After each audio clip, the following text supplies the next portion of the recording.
All right, well, maybe he doesn't hate me, but right now, Edwin the Magic Engineer does not like me. Welcome back, folks. This is going to be a video mostly, I guess, for Edwin, but also for everybody else too. And what I'll be doing here is reading reading all of the comments in discussion on my How to Fix Magic the Gathering video. Edwin the Magic Engineer responded, and we had a bit of a discussion. We disagree, and I said I'd make a response video to answer some of his questions in greater detail, because he brings up a bunch of really good points that I want to cover, and there's just a lot to this discussion, and I realize that. So this is going to be a long video, I think. And so it's probably just good to kick back and enjoy. But this isn't going to be a negative video. And there's a lot of negative feelings around here, but my goal is to bring everybody onto the same page and to explain things in greater detail and to really cover this whole discussion. This is the beginning of a dialogue. This is the beginning of a discussion that we can all have about this topic. And this is probably the hardest video that I'll ever make, I think. This is a big one. This is a really tough video to make. And I kind of struggled with even where to start. But before I just go right into reading the comments here, because I think that's just the best way to approach it, is to kind of start things off with just knowing that if you haven't watched my intro video to the channel, one of the things I'd say is that I didn't try. My goal in making Mage War was not to break Magic the Gathering. That was never a design goal. That was never anything that I tried to do. That was not the goal in making Mage War. Magic wasn't even really part of the discussion. And maybe I'll get into more about how Mage War came about later on in a separate video, because that's a bit of a tangent here, I think. But just first of all, know that and still even right now, even though what I discovered, the whole system here and this whole discussion about the system that I came up with, both breaking Magic, but also the same system providing the solution to balance Magic, and pointing out that this was the main problem.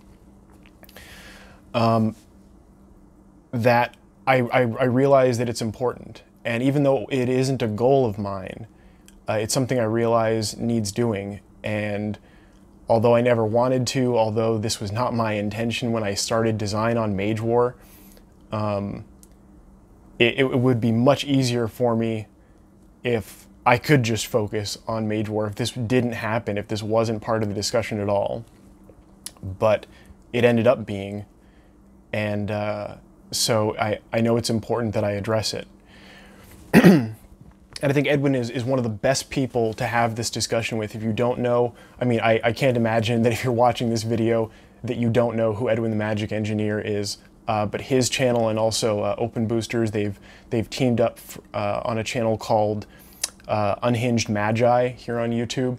And all these are just amazing channels. Edwin is a veritable fount of wisdom when it comes to Magic, and I love his finance discussions. I've been watching all of them, and Tavis, and of course, Alpha Investments. I've been watching them for a few years now, and I love their content. But but this is kind of the start of the disagreement here.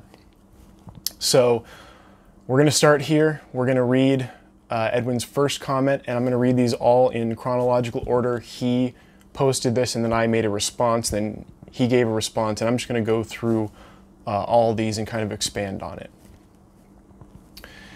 So his first comment here, and I pinned this to the top of How to Fix Magic the Gathering, so you can read these if you want to, check it out on that video.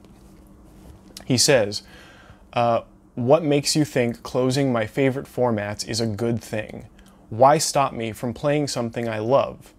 Isn't it okay for you to just make a format you like and not shut down a format I love? Beyond that, you are saying low cost or free is fixed, but the very thing many people like about Magic is that the game pieces have value. What you think is fixed is broken to others. Why is playing proxies not a better solution? So there's I think 3 main points there, and I'm gonna go through each of them. And I think the first one is really interesting. He brings up a really great point. And his suggestion basically is just, why don't you create a separate format that's balanced? Do your thing. If you think Magic should be balanced and you can break down the power level of every card, then just make a list of every card that's legal in that format and present it to the community. And, you know, why do you even have to try and comment on, you know, legacy or modern or vintage or anything like that?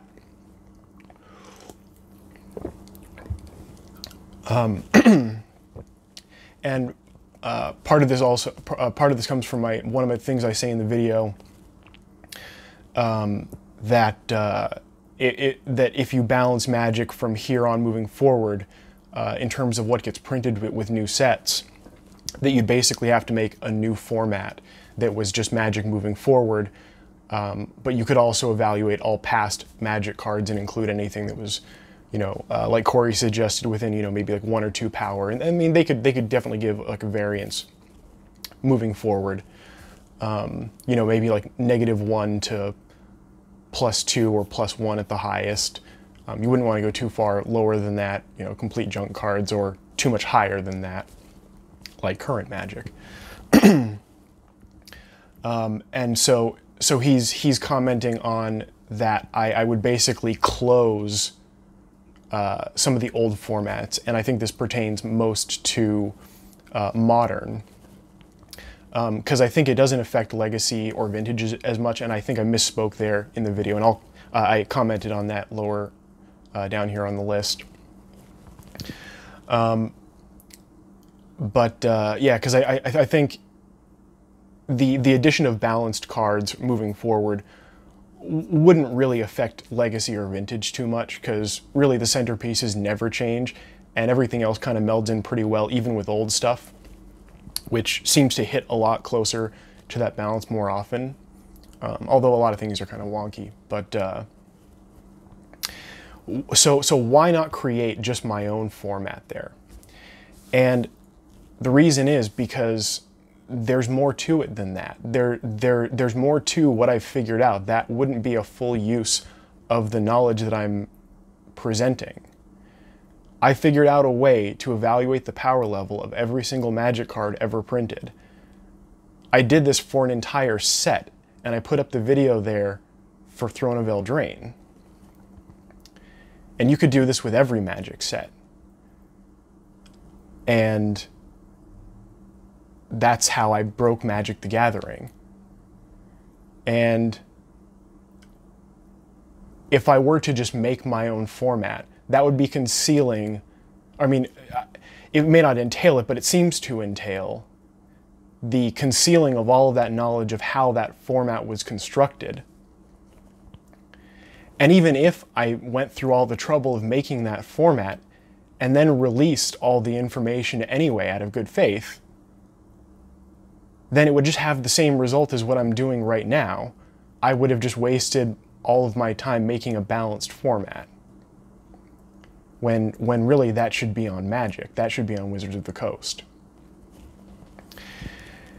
And so I think that's probably my primary reason why I'm approaching it the way I am, is because this is really just me presenting the data, the system on its own. In and of itself, you can do with it what you want.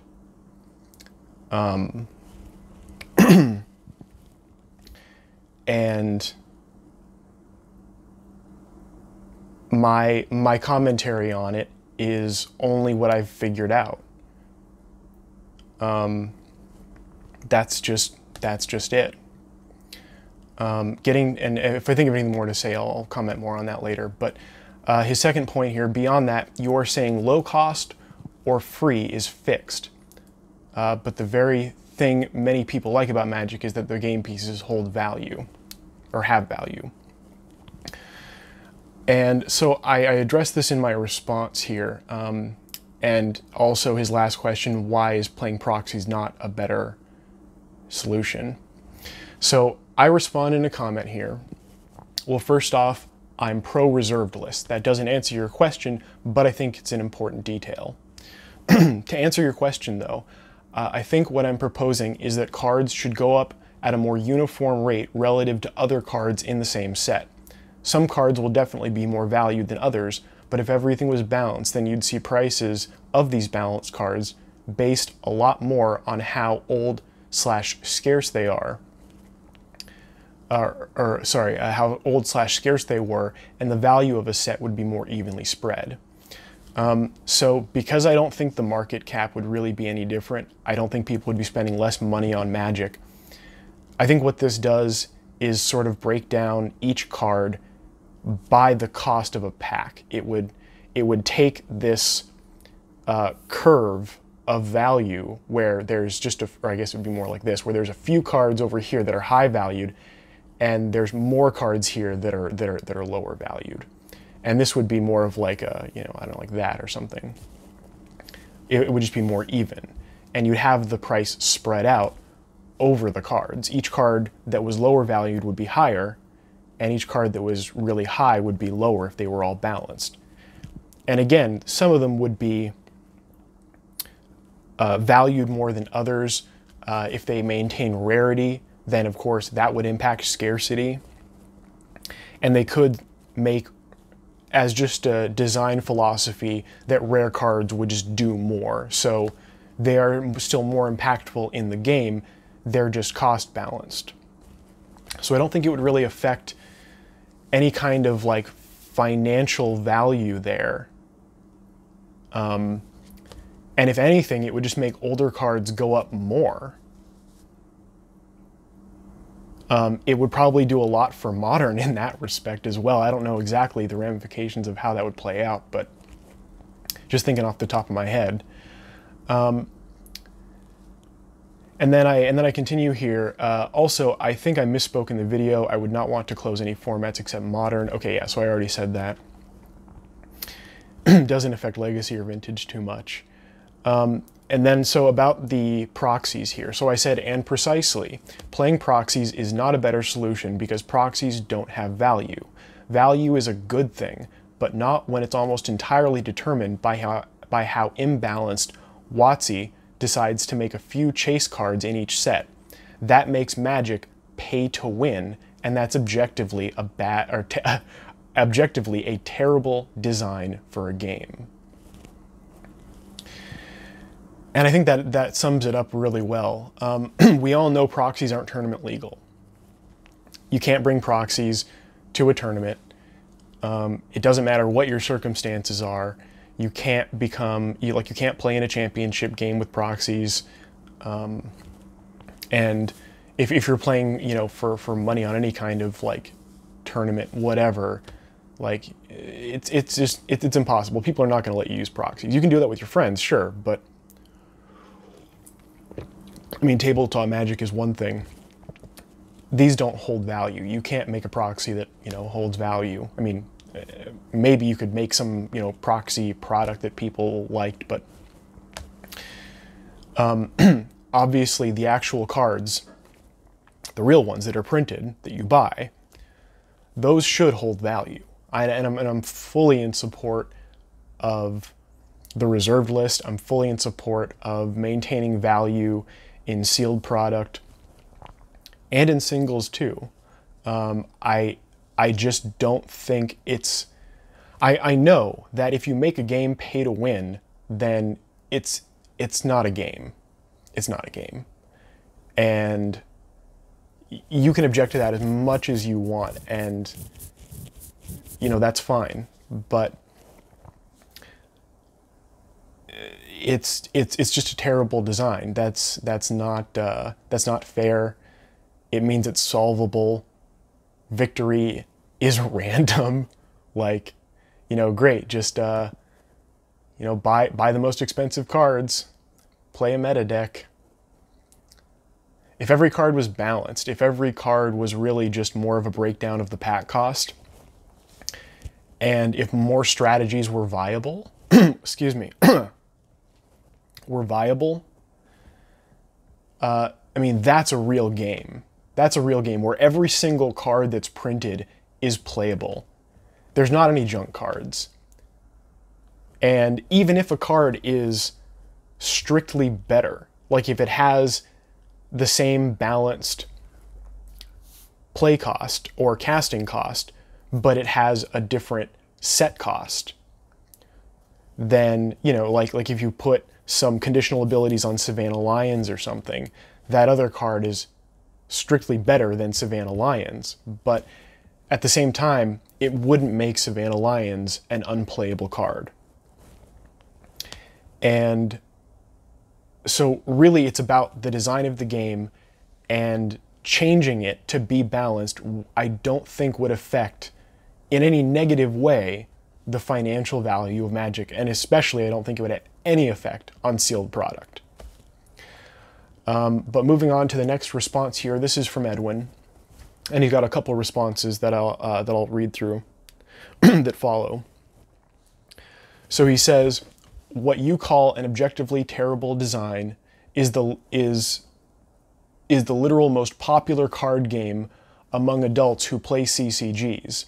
So where does your comment of objectively bad come from, especially considering the very clear popularity of the game after 27 years? Okay, so before I read any further, I guess I really have to comment on that. So, yeah, absolutely. You are absolutely right that Magic the Gathering is the most popular game, and it set the tone. It basically defined trading card games, or collectible card games, however you want to call it. Magic is currently, well, I mean, how do I want to word that? That there are any substantial products for, Magic the Gathering is the best game currently printed, but that's not quite accurate because, like I said in a previous video, Magic is not a game. Magic is a pay-to-win event. The more you spend, the better your deck is. That's basically it. And that's, I think, true for every format. And really the best way that, and this is why I give the example of Pauper, is because this is actually a healthy way that this is demonstrated, is that what makes the value go up most in Pauper is really the playability that's restricted by the cards that are legal in Pauper. The more cards get printed, the more strategies will become viable over time. And cards go up because of their playability. They're all balanced pretty much. I mean, some of them aren't. Some of them are more or less balanced than others, but generally speaking, that I think is a really healthy format and cost structure. And the fact that they're all closer in value, if you just take that to the next magnitude up for things like rares and mythics, then it's not like rares and mythics are only going to be, cents on the dollar.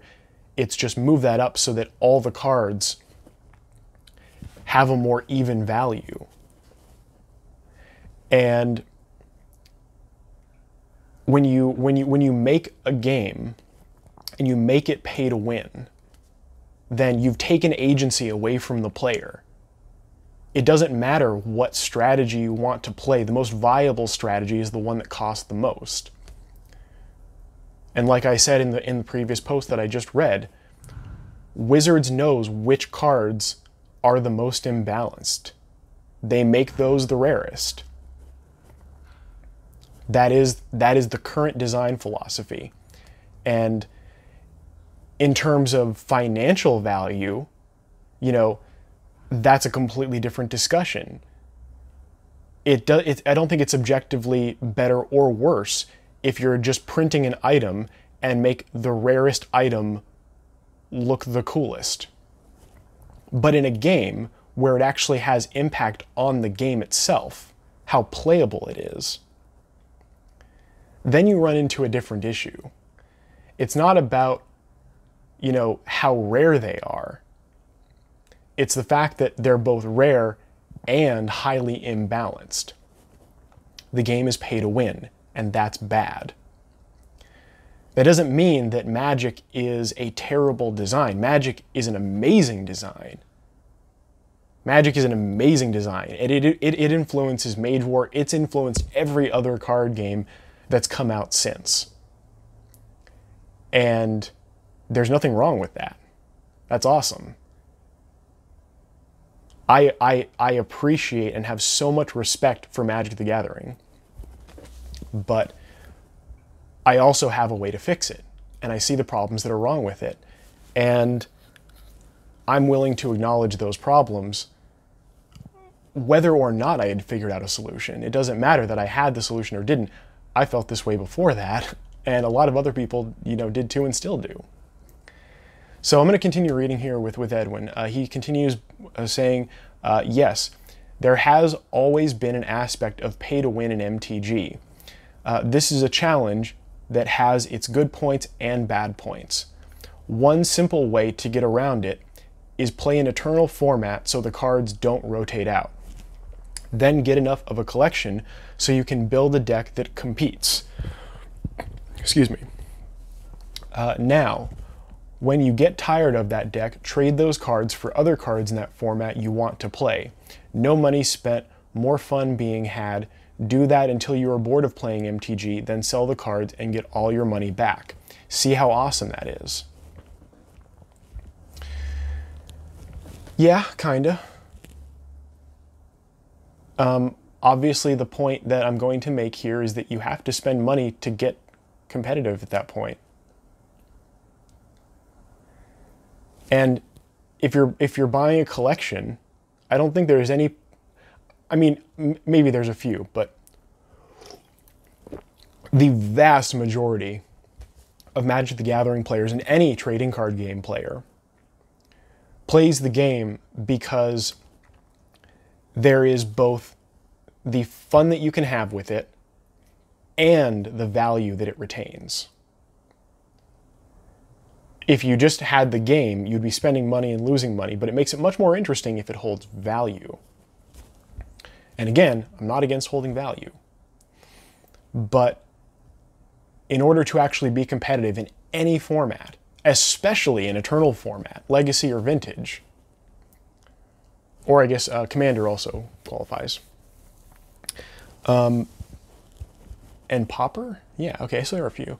You know, those, and even in Pauper, those are all pay to win. And yes, you recognize there are good points and bad points, but it's not that cards cost money. It's that the best strategies, the most competitive, cost the most money. That's the problem. And there's nothing good about that. And I don't think that's awesome. I think it's awesome that Magic cards have collectability, that Yu-Gi-Oh cards have collectability, and that they hold financial value. That's awesome. But pay-to-win games are not. They're not games. Edwin has another response here. About your proxies comment. Let me tell you from 24 years of experience actively using proxies and hosting tournaments with proxies what happens. People join a proxy event and 99% of the time try to have every real card they can in their deck. Why? Because nobody wants to look like a scrub and play with fake cards. So they proxy a few, mostly real, and play. Most of the time, those people discover how fun it is and to play that format, and they also discover it's not a pay-to-win situation like they thought it was, because they show up with the deck packed with Power 9 and reserve list cards only to have their head handed to them by a few budget decks. They lose hard to decks that are better built with much less expensive cards, and discover those Eternal formats are far more skill-based than they thought. And I think that's very, very true. Eternal formats, especially like Legacy and Vintage, very, like, you really need to have a comprehensive understanding of Magic to be that competitive. So that's definitely a good thing. But I'm going to keep reading here and then comment.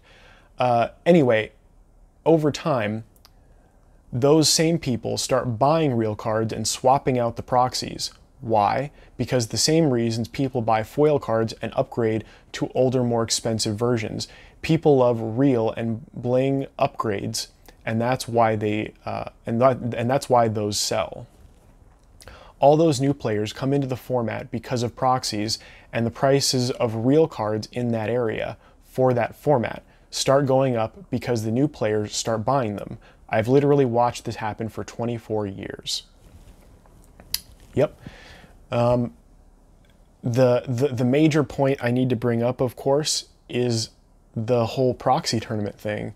Those just don't happen. You are an extremely wonderful individual if you're hosting a tournament, especially if it has prize support. If you're doing any kind of prize support and you allow people to use proxies and you really let the skill of the game determine who wins, you are a saint. If you're doing that for Magic the Gathering, Edwin, my hat off to you. That is amazing. But stores, I don't think ever do that. I've never heard of a store doing that. Especially not for any Magic sanctioned event. And, you know, you can do that, you know, for tabletop play, you can do that with your friends. That's fine. If you find somebody as awesome as someone willing to run a prize supported tournament where they'll allow proxies, great. But any kind of professional, serious, if you want to play your Friday night Magic, if you want to, you know, I mean, we're all in the pandemic shut down right now, so who knows when we'll get to play Magic in person again. But, you know, for all of Magic's history otherwise, like, proxies are not tournament legal.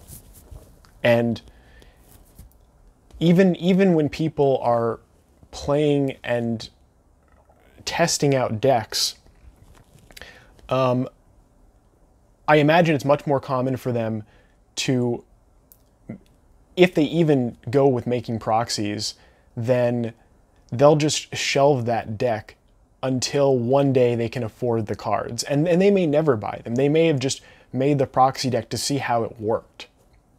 But I would doubt any of those people would really take that to any kind of event, especially because they usually won't allow them, almost all across the board. But I mean, yeah, proxies still have use. I'm not saying proxies don't have use. I'm sure you could make all kinds of cool stuff with proxies, and when it comes to like cubes, like, oh man, for any cube idea, probably the best way to do cubes is with proxies, just because you can come up with ideas faster than you could acquire cards. And you could do some real fun stuff in cube. So yeah, that's just kind of my comment there. And then there's a third comment here from Edwin. He continues with, take old school format, for instance, or for instance. Name for me any other format where any one of 200 different decks could show up and make top 16 at an event of 300 or more people. The game balance and metagame decisions of old school, or for old school format, is off the charts compared to other formats. Vintage, modern, legacy, standard, etc. So many others have like what, 1 to 8 decks that can make top 16 most of the time. Yes, old school format is massively expensive if you want to build certain decks and if proxies are not allowed, which is why I advocate for proxies to be allowed. Then players can play, collectors can collect, investors can invest, win, win, win. And you know what? I would totally agree with that.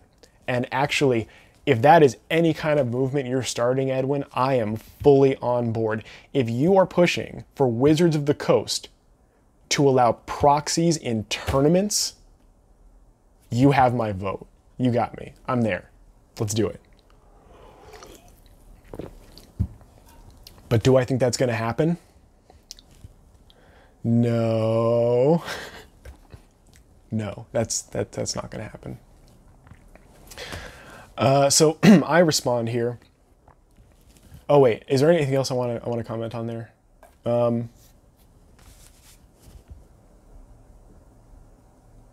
Yeah, I don't know about old school, but I mean, between vintage and legacy, like really,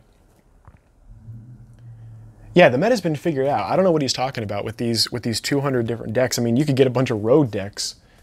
You could get a bunch of, you know, whatever's a bunch of inexperienced people playing in a tournament like that. And you'd get a lot of variety, but I mean, any kind of competitive scene, I mean, it doesn't take much, especially because of the internet. You can just look up what the top decks are and innovate from there. I mean, it's really, the engines have been known for a long time, and I mean, yes, things get added frequently, but we know there's never going to be anything more powerful printed than the Power 9. That's our baseline, and I mean, you're pretty much instantly at a disadvantage if you're not playing with dual lands. I mean, there's a whole bunch of things at that baseline that are really just proving my point there. So I respond. I think we still disagree on quite a lot here, but some things we agree on, some things we agree on, and you've brought up a number of points which deserve a proper response. I will try and make that video as soon as I can, and I'll let you know when it's live. As a side note to our discussion, I greatly respect the experience and perspective you bring to MTG. My response video will not be negative and will do its best to convert you to my side. Come on over, it's way cooler here. We're not in the MTG cave anymore. I am Plato. Edwin's last comment here. I love the MTG cave, as you put it. I'm playing a game I adore with people that I like, holding assets that either hold their value or go up in value. It would be very hard to make me think that this is a bad spot to be. I understand why people who miss the boat and don't hold those cards already would have several things against it. I understand that and don't blame them. However, how many other hobbies can you spend money on, grow that money while you have a great time? I will chat a bit more with you about this, but remember, I have been having these discussions with thousands of people for 24 years now. I severely doubt you are going to bring up any points that I have not already heard and have solid points to the contrary on. Well, it's very interesting. I actually do have one final point here, one question. It's not a point, it's a question. And my question to you, Edwin,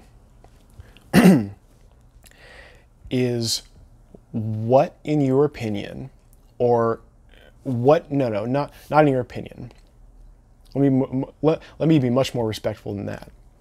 What can you tell me about what you can extrapolate about the risks? Tell me what you think the risks are of balancing Magic the Gathering. What do you think the risks are?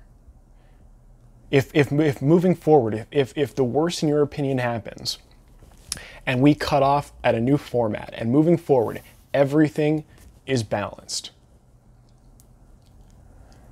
then what do you think will happen?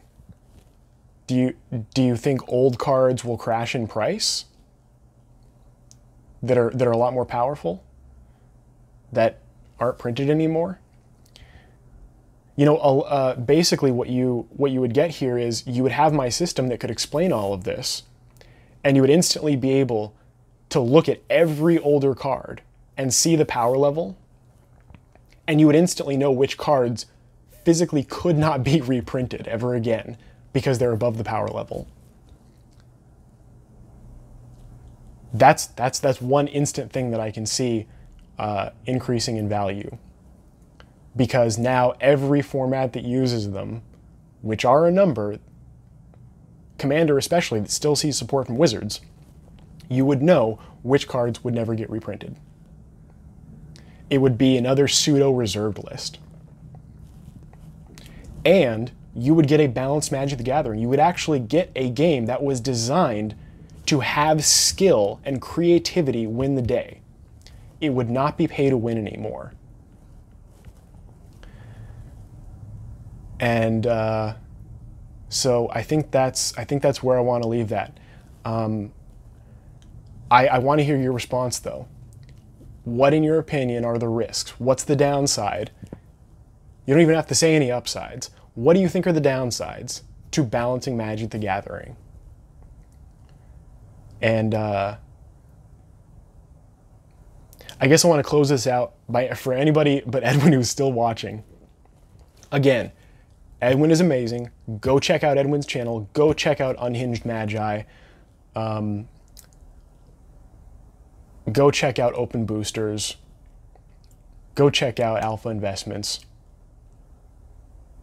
And check out Mage War. Check out my videos. Check out the power level for noobs. Read the open letter. Read the edit I made to the open letter that fixes my mistake where where I corrected that in fact all cards follow the rules for conditional or non-conditional. Check everything out. And I'll talk about Mage War more later, and I'll continue the discussion about why I think I've designed the ideal game, and why I think it's it's much better designed, and it still holds value. It still has the potential to create products that can hold value, but in this case, it puts the power in your hands to determine the scarcity of whatever product you print. Wizards can't print it to oblivion anymore. Only you can. Thanks for watching.